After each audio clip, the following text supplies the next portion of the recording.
Good morning दोस्तों।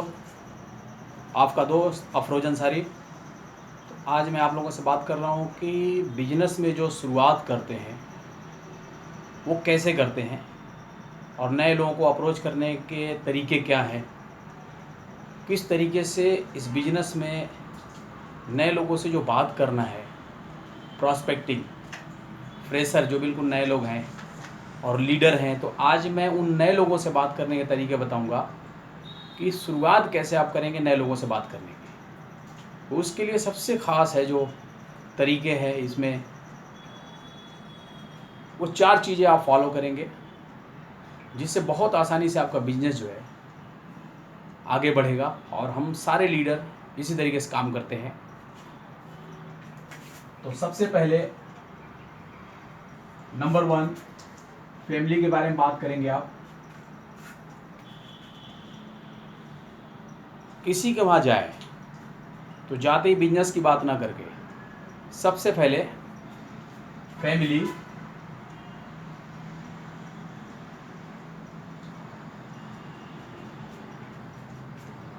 Family के बारे में, जैसे मान लीजिए वो आपका दोस्त है, कभी आपके साथ पढ़ रहा था या फिर और कोई जॉब बिजनेस कर रहा था। तो इस तरीके से आप जब भी मिले तो फैमिली में जैसे उनके बारे में कि शादी आपकी हो गई और शादी हुई तो बच्चे हैं। तो ये सारी चीज़ जब उनके बारे में पूछेंगे तो डिटेल वो बताएंगे, हाँ मेरे 2 बच्चे हैं।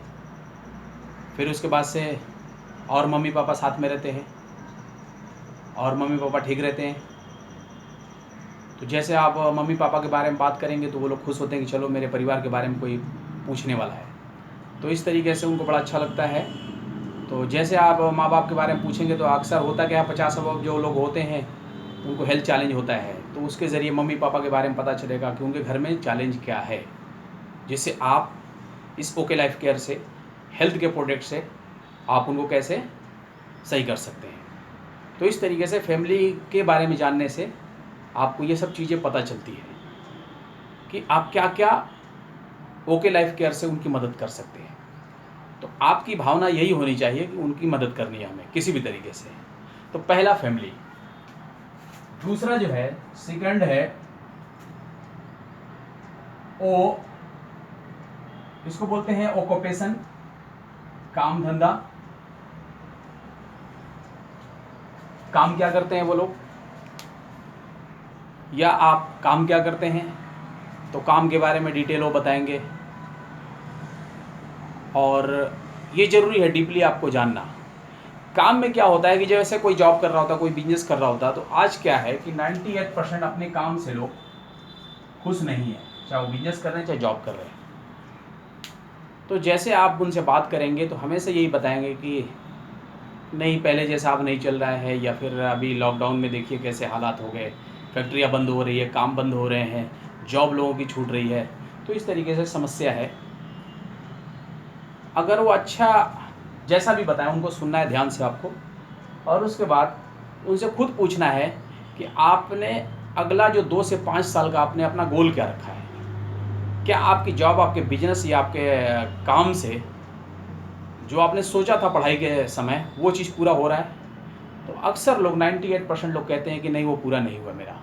तो इससे क्या है कि उनका गैप जो है जीवन में जो गैप है उस गैप को आप भरने की कोशिश करेंगे ओके लाइफ केयर से। तो उसमें 2 से 5 साल का प्लान जब पूछेंगे तो हर आदमी यही होता है कि वो प्लान पे होता नहीं है। लेकिन अगर आप उसे एहसास कराएंगे तो वो सोचने पर मजबूर हो जाएगा कि नहीं यार, एक बार सोचना चाहिए हमें। तो इस तरीके से आप उनके काम धंधे के बारे में जब बात करेंगे तो पता चलेगा कि हाँ वास्तव में उसको क्या ज़रूरत है। हो सकता है कि वो जो बिजनेस या जॉब कर रहा है, जॉब से 20,000 आ रहा है और 10,000 रुपया उसको और चाहिए।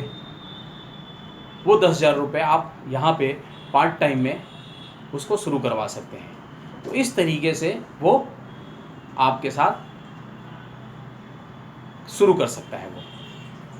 उसके बाद तीसरे नंबर पे रिक्रिएशन होता है, शौक जिसको बोलते हैं, हॉबी बोलते हैं।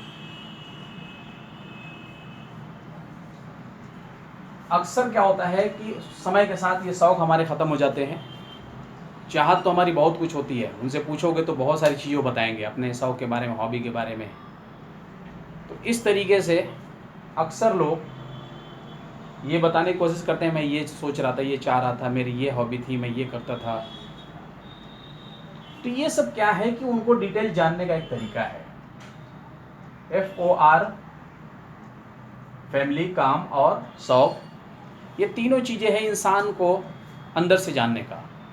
बहुत ही आसान तरीके से नंबर वाइज अगर आप काम करते हैं 100% आप सफल होंगे और वो भी सफल होगा। जब ये तीनों बातें हो जाए तो चौथे नंबर पे आप उनको M मैसेज देंगे, प्लान हम लोग बोलते हैं। प्लान में बहुत शॉर्ट होना चाहिए, बहुत गहराई से आप प्लान मत समझाने लगिए। पहली बार जब मिला है शॉर्टली कुछ बात कर सकते हैं आप, मैसेज में क्या बात कर सकते हैं।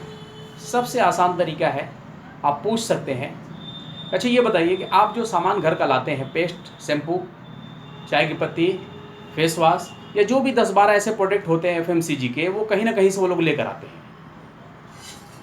तो उन्हें सिर्फ कुछ बातें करनी है। बड़ा अच्छा लगता है मुझे जब मेरे सीनियर से बात मेरी होती है, तो कह रहे किसी के किचन को जाके देख लो और वहाँ के किचन के उनके जो चिमनी होती है उस पर हाथ मारेंगे तो बिल्कुल जमा हुआ तेल मिलेगा। तो जो वहाँ लेडीज़ काम वहाँ पे जो खाना बना रही है 10-12 सालों से, तो आज जितनी भी समस्या लेडीज़ों को सांस की हो रही है वो सिर्फ मार्केट का ख़राब तेल खाने से होता है। आप जानते हैं कि तेल में सबसे ज़्यादा बुराइयाँ आज हिंदुस्तान में है। 90% लोग तेल आज मार्केट में सही नहीं बेच रहे हैं।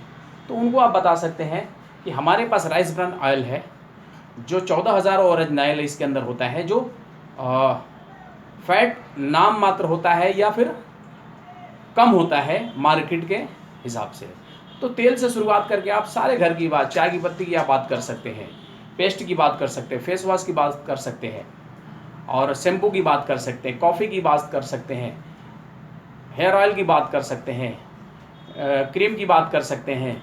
तो इस तरीके से उनके घर में आज देखिए जितने भी मार्केट में टॉप 10 हिंदुस्तान में जो कंपनी है 90% उनको देखा गया है FMCG में वो डील कर रही है। क्यों कर रही है? वो जानती है कि हर आदमी, जैसा आप टाटा को देख सकते हैं, आज से 20 साल पहले ट्रक बनाते थे लेकिन आज देखो वो चाय की पत्ती बना रहे हैं। इसका मतलब क्या हुआ? हर आदमी हर महीने कुछ भी करे, इस लॉकडाउन में देख लीजिए, कुछ भी वो करे लेकिन एक चीज़ है, चाय की पत्ती जरूर लाएगा वो, पेस्ट जरूर लाएंगे, शैम्पू जरूर लाएंगे, चाहे उनकी जॉब चल रही है नहीं चल रही। इसका मतलब वो बिजनेस कभी बंद नहीं होगा जो FMCG में है, जो रोज़मर्रा की चीज़ें हैं। हमारे घर में साबुन ख़त्म हो गया, पड़ोसी से नहीं मांग सकते हम जाके खरीदेंगे ही, दूसरा कोई चीज़ें मांग सकते हैं लेकिन हम साबुन नहीं मांग सकते। तो मजबूरी है लोगों की, कहीं ना कहीं से ख़रीदना है उन्हें। तो अगर आप उन्हें सही तरीके से बताते इस तरीके से कि जैसे कुछ सवाल आप उनसे कर सकते हैं कि क्या आप जहाँ से सामान तो यूज करते हैं ना, हाँ, कहाँ से लाते हैं? तो कोई चिंटू और पिंटू की बात करेंगे, इस दुकान से लाता हूँ। तो उनसे पूछिए कि क्या वो बिल देते हैं? नहीं बोलेंगे। फिर आप पूछिए कि क्या वो आपको 20 से 40% MRP पे छूट पे देते हैं? नहीं बोलेंगे वो। उसके बाद फिर उनसे सवाल कर सकते हैं कि क्या आप जो बिल नहीं देते तो आप जो नहीं देता हो उसके सामान की गारंटी नहीं हो सकती? अब जैसे ये सवाल करेंगे, क्या आपके खाते में अकाउंट में पैसे आते हैं उसके वहाँ ख़रीदने से? नहीं। मॉल से या कहीं से? तो बहुत सारे लोग नहीं बोलेंगे। और उसके बाद फिर आप कह सकते हैं कि क्या आपको कभी वो पार्टनर बना सकते हैं क्या हिस्सेदारी दे सकते हैं क्या?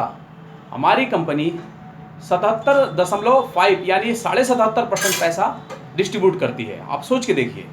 तो सिर्फ दुकान बदलने से ये सारी चीज़ें आपको हिस्सेदारी मिल सकती है। तो जैसे आप पूछेंगे तो हर जगह उनका नो का जवाब आएगा। अगर आपने किसी से भी 5 नो करवा लिया, वो बंदा आपका हो गया। लेकिन नो करवाने के तरीके आपके पास होने चाहिए। और जैसे मैंने अभी बोला, ये सारे ऐसी चीज़ है कि आपके फेवर में सारी बातें जाएगी। जैसे सवाल करेंगे तो इस तरीके से छोटा सा मैसेज उन्हें आप देंगे। उस छोटे से मैसेज से मैं आपको बता दूं, इतना बड़ा बिजनेस खड़ा हो जाएगा कि सोच भी नहीं पाएंगे आप। तो इस तरीके से हम लोग एक छोटा सा मैसेज देकर उनको बता सकते हैं कि किस तरीके से आप एक बड़ा बिजनेस कर सकते हैं। और जैसे मैं बता दूं कि दुकान सिर्फ बदलने से, हमारे जो मेंटर हैं एक तरीके से वीना शर्मा जी, उनके घर में 30-40 हज़ार रुपये लोग बनाते थे, सैलरी थी वो और जॉब करते थे। आज वो 50,000 से प्लस है। और भी हमारे अपलाइन हैं, जितेंद्र सर हैं, ओमवीर तोमर सर हैं और सबसे हमारे गुरु जो माने जाते हैं अजय सर हैं। अब देखिए यहाँ पे उन्होंने 8-9 महीने के अंदर में आज जो उनकी इनकम है 6,20,000 रुपये है, सिर्फ दुकान बदलने से ये हुआ है। उसके बाद उनके भी सीनियर हैं सोनम जायसवाल, जो आज 26-27 साल की लड़की है, 17 से 18 लाख रुपए का पे आउट ले रही है सिर्फ 2.5 साल के अंदर में। उसके भी ऊपर अपलाइन है अखिलेश सर, आज 22 महीने के अंदर में 22-24 महीने के अंदर में आज वो 29 लाख रुपए पे हैं। आप सोच सकते हैं यहाँ पे कुछ भी, मैं 10,000 की बात कर रहा था, यहाँ पे आप 10 लाख रुपए बना सकते हैं। लेकिन सही तरीके से आप इस तरीके से अगर उन्हें आप समझाएंगे तो उस तरीके से वो आ जाएंगे। और करना ही क्या है भाई, देखिए मार्केट से हम लाते हैं, खर्च करते हैं मार्केट में, और उसे हम खर्चा करते हैं मार्केट में और फिर हम उसकी चर्चा भी करते हैं। क्योंकि आप देखिए कोई भी एक दुकान है, कहीं भी कोई सामान हम लाते हैं, वहाँ से होता क्या है कि जैसे हम मान लीजिए एक मिठाई वाला है, उस मिठाई वाले ने वहाँ से मैं दुकान से मिठाई लेकर आया, जिसने मुझे बताया उस मिठाई वाले ने उसे कुछ नहीं दिया। लेकिन यहाँ पे क्या है, यानी कि आपको प्रोडक्ट वहाँ से लाना नंबर 1, नंबर 2 से यूज करना है और उसकी अच्छाइयाँ लोगों को बतानी है।